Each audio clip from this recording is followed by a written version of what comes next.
The member for London West. Thank you, Speaker. My question is to the Minister of Education. Speaker, parents and students in my community are overwhelmingly opposed to mandatory online learning.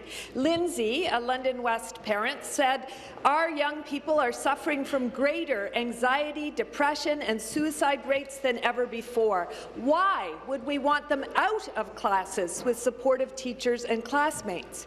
Brad, another London West parent, told me, "My children have the right to be taught by a human being, not a screen."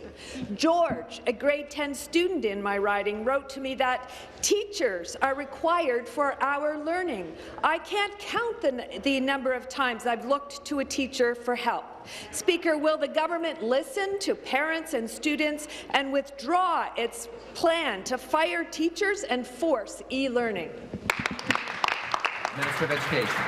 Mr. Speaker, we want to ensure that our young people have access to the competencies required in the job market. We know, having spoken to for-profit and non-profit leaders in the economy, that they say to us that technological fluency is a critical competency required to get access to the jobs of the future. We agree, Mr. Speaker. That's why we're offering a diversity of courses to students that in London perhaps wouldn't otherwise have access to those courses in that region. We're offering a gold standard of courses. We're also ensuring that there's exceptions built in so that not all kids have to take those courses. Mr. Speaker, we're ensuring high-speed internet is at every high school in the province at the start of this program in September of 2020. And, Mr. Speaker, the courses we're developing will not require internet in order to use them. Speaker, this is a program for every student. It's a program to incent participation in the economy, and we believe it's the right thing to do to get our young people job-ready for the economy of tomorrow. The supplementary question.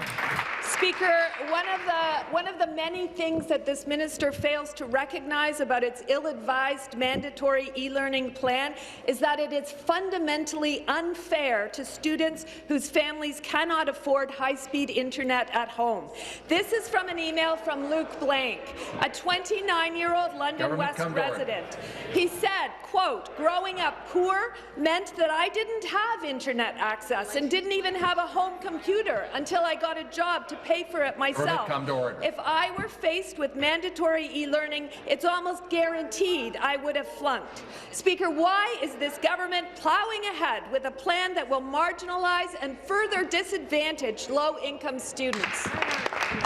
Minister of Education. Mr. Speaker, we are driving forward with a plan that ensures that the best educators in the front of class. That is a common-sense principle, which we believe parents want us to champion at the negotiating table. The best way to unleash the potential of students in London and every region of this province is to ensure that merit guides the hiring of our educators in this province in 2020. That is an expectation that parents have, and it's one that we're prepared to meet. Speaker, in this negotiation, we want to make sure that merit drives the decision-making and that ultimately the best educator is the one chosen to be at the front of their class.